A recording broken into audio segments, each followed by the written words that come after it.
Di mata publik, perokok itu ya otomatis dicap gak bertanggung jawab, bodoh, dan berpotensi bikin onar. Perang nyiptain prioritas baru di tengah bom, kematian, dan tekanan mental yang luar biasa. Pertanyaannya bukan lagi ini sehat gak, tapi gimana caranya prajurit ini bisa tetap waras dan tetap bisa pegang senjata. Dan jawabannya ternyata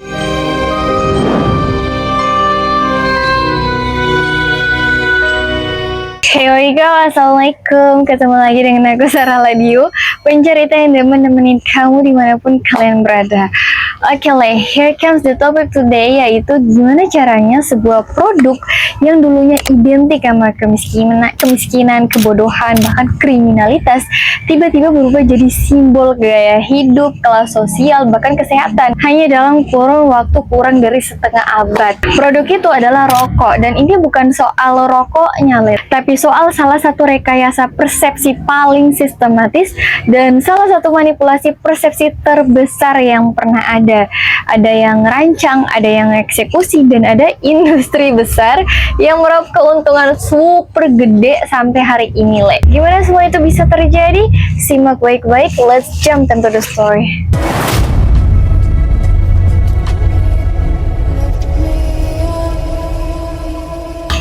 Nah, kita mulai dari awal banget dulu ya. Awal abad ke-20, rokok itu sebenarnya bukan produk keren, sama sekali bukan. Justru sebaliknya, merokok itu stigmanya berat banget. Bukan orang kaya yang ngerokok, bukan orang terpelajar, bukan orang terhormat.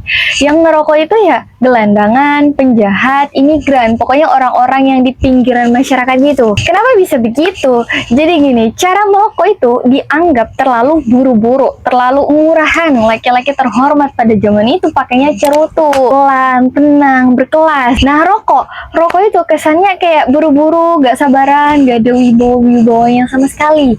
Di mata publik, perokok itu ya otomatis dicap gak bertanggung jawab, bodoh, dan berpotensi bikin onar. Bahkan ada tokoh besar yang ikut-ikutan nyebar narasi ini.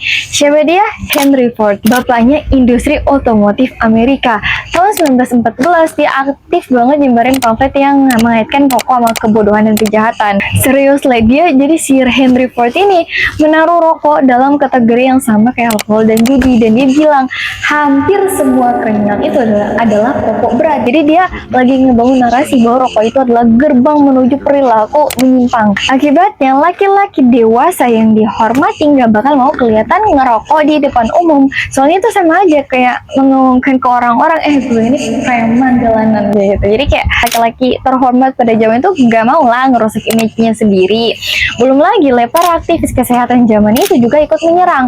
Mereka bilang rokok itu merusak kesehatan, dan mereka juga bilang rokok itu bakal melemahkan generasi muda Amerika. Para aktivis temperance, yaitu gerakan anti alkohol, juga ikut menyamakan rokok sama alkohol. Dua-duanya sama jahatnya, sama merusaknya. Dan stigma ini bukan cuma omongan orang, beneran sampai ada usulan pelarangan penjualan rokok di 50 negara bagian Amerika Serikat antara tahun 1855 sampai 1921. 50 negara bagian semua, berarti hampir seluruh Amerika waktu itu mau ngelarang rokok sepenuhnya. Jadi singkatnya, sebelum Perang Dunia I, kalau kamu ngerokok, kamu bukan jagoan, kamu bukan kelas atas, kamu justru dicap sebagai sampah masyarakat. Itu gambaran awalnya.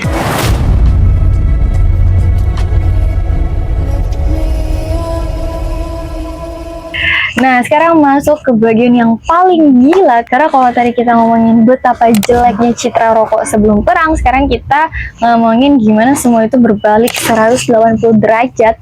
Dan pembalikannya itu cepet banget, kurang dari 4 tahun. Dari simbol kebejatan moral, rokok tiba-tiba menjadi simbol pengorbanan dan kepahlawanan. Gimana bisa? Jadi gini, ada organisasi namanya YMCA. Nah, organisasi ini sebelum perang adalah salah satu yang paling vokal, paling keluar-keluar anti rokok. Mereka menganggap rokok itu sebagai ancaman bagi generasi muda. Tapi begitu perang pecah, YMCA tiba-tiba menjadi semacam bandar rokok sukarela. Mereka membagikan rokok gratis ke prajurit di garis depan. Gila nggak sih? Kenapa bisa berubah drastis begitu? Karena perang nyiptain prioritas baru di tengah bom, kematian, dan tekanan mental yang luar biasa. Pertanyaannya bukan lagi ini sehat gak, tapi gimana caranya prajurit ini bisa tetap waras dan tetap bisa pegang senjata. Dan jawabannya ternyata rokok murah, praktis, dan efektif buat ngeredam stres di parit-parit pertempuran. Makanya definisi bodoh pun ikut berubah. Kalau sebelum perang merokok itu dianggap tindakan bodoh yang merusak otak, di medan perang justru kebalik, yang nggak ngerokok itu yang dianggap nggak efisien, nggak kuat mental, nggak siap tempur. Dan yang lagi ngerokok itu siapa? Ya para prajurit, para pahlawan. Otomatis kebiasaan yang tadinya identik sama gelandangan sekarang jadi identik sama keberanian. Belum lagi negara sendiri yang justru malah jadi distributor terbesarnya. Militer Amerika, Inggris, Prancis, bahkan Jerman semuanya memasukkan rokok ke dalam ransum resmi prajurit resmi, kayak nasi sama peluru, rokok masuk daftar kebutuhan perang. Bahkan Jenderal John Pershing, komandan pasukan Amerika di Eropa, aku hampir ngomong di udara, Amerika di udara, Amerika di Europe. Skip. Dia bilang tembakau itu sama urgentnya sama peluru buat memenangkan perang. Bayangin sekelas jenderal ngomong begitu. Nah, pas tentara-tentara itu pulang ke rumah, mereka bawa pulang kebiasaan merokoknya, dan masyarakat yang ngelihat mereka bukan ngelihat perokok yang kecanduan, mereka ngelihat pahlawan yang baru balik dari medan perang. Rokoknya ikut dapat aura heroiknya. Terus pas masuk Perang Dunia II, industri rokok lihat tadi kayak ada segmen baru yang belum digarap maksimal, yaitu perempuan.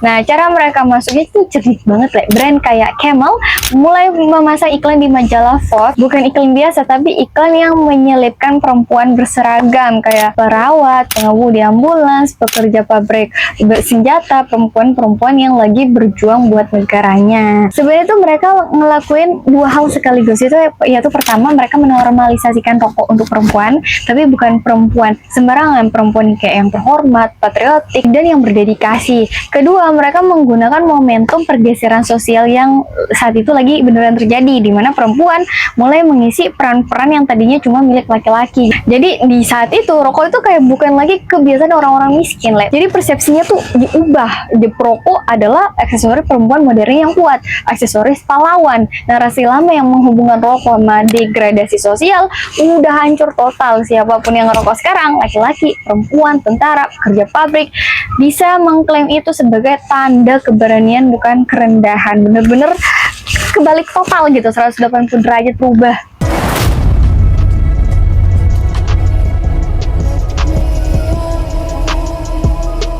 Nah, kalau tadi kita udah bahas perang yang berhasil ngeriset citra rokok, sekarang giliran industri yang masuk dan memanfaatkan momentum itu. Dan cara mereka masuk tuh lebih licik lagi. Logikanya sebenarnya simple ya. Kalau tentara yang gagah, yang kuat, yang bisa bertempur di medan perang aja yang boleh ngerokok, lalu kenapa dokter nggak boleh ngerekomendasiin itu? Dari situ industri rokok mulai menemukan celah yang sempurna. Skip. Era 1930 sampai 1950 mulai muncul kekhawatiran soal kesehatan.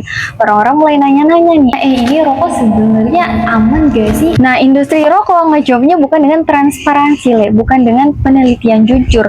Mereka ngejawabnya dengan kontra narasi. Caranya, mereka bayar dokter buat jadi bintang iklan, bukan dokter abal-abal dokter beneran. Dan slogannya sampai sekarang masih terkenal sebagai salah satu iklan paling ikonik sekaligus paling lunatif dalam sejarah, yaitu more doctors smoke Camels than any other cigarettes. Lebih banyak dokter ngerokok Camel daripada rokok merek lain. Maksudnya apa, Pesan tersiratnya jelas banget. Kalau dokter aja ngerokok, orang yang paling ngerti soal kesehatan, orang yang kuliah bertahun-tahun buat menjaga nyawa orang, berarti rokok itu berarti aman dong. Jadi mereka nggak menyangkal rokok itu berbahaya, tapi mereka menanamkan keraguan gitu. Itu manipulasi persepsi tingkat tinggi, Mereka nggak bilang rokok itu sehat secara langsung, tapi mereka menanamkan asosiasi itu di kepala orang lewat figur yang paling dipercaya masyarakat.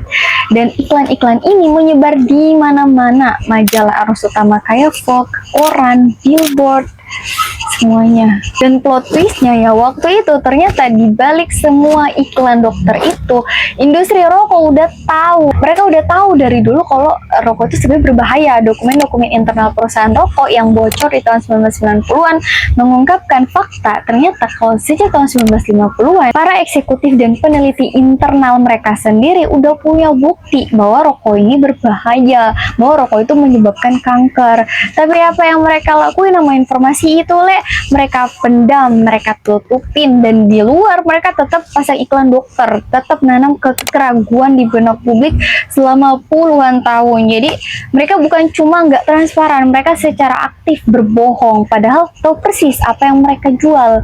Mereka juga menargetkan remaja karena pelanggan yang kecanduan sejak muda adalah pelanggan seumur hidup. Skip. Jadi ya gitu deh, bisnis yang orientasinya uang dan keuntungan, kegagalan integritas, sistem yang dibangun di atas kebohongan. Akibatnya dari generasi sebelumnya yang rokok itu dianggap sebagai kebiasaan orang bodoh dan merusak, sekarang rokok dipasarkan sebagai pilihan orang-orang paling cerdas dan paling terdidik di masyarakat. Dokter, yaitu dokter. Rokok bukan lagi simbol kebodohan, sekarang rokok jadi simbol kecerdasan. Sekarang rokok jadi simbol kesehatan, kebalik total. Nah, tapi industri belum selesai, masih ada satu kekuatan lagi yang mereka kerahkan, dan ini mungkin yang paling powerful dari semuanya, yaitu Hollywood. Setelah rokok berhasil diasosiasikan sama tentara dan dokter, langkah berikutnya adalah menanamkan rokok itu ke dalam keseharian orang lewat film, musik, dan selebriti. Dan ini bukan cuma soal iklan biasa, ini soal identitas sosial. Rokok pelan-pelan berubah jadi semacam ritual, penanda bahwa kamu bagian dari kelompok yang keren, kamu dewasa, kamu berkelas, kamu ngerti gaya hidup. Di layar lebar, semua karakter yang keren itu ngerokok. Pahlawan ngerokok, detektif jenius yang lagi mikir keras ngerokok sambil mondar-mandir. Tanpa sadar, penonton menyerap asosiasi itu. Merokok sama kecerdasan, merokok sama keberanian, rokok sama daya tarik. Dan efeknya, yang nggak ngerokok itu justru yang ngerasa ketinggalan, ngerasa nggak masuk lingkaran. Ini asimilasi sosial yang halus tapi masif banget dampaknya. Hasilnya hampir setengah abad, rokok mendominasi 80% konsumsi tembakau global. 80%. Jadi lingkaran ceritanya lengkap udah, Produk yang di awal abad ke-20 dilekatkan nama penggelandangan, penjahat, dan orang-orang yang nggak punya disiplin diri, dalam waktu kurang dari setengah abad berubah jadi simbol universal kelas sosial, gaya hidup, dan keberhasilan. Salah satu pembalikan persepsi paling sukses yang pernah terjadi dalam sejarah pemasaran modern. Dan semuanya by design, ada yang rancang, ada yang eksekusi, dan ada yang meraup keuntungan triliunan dolar dari semua ini, bahkan sampai hari ini. Skip.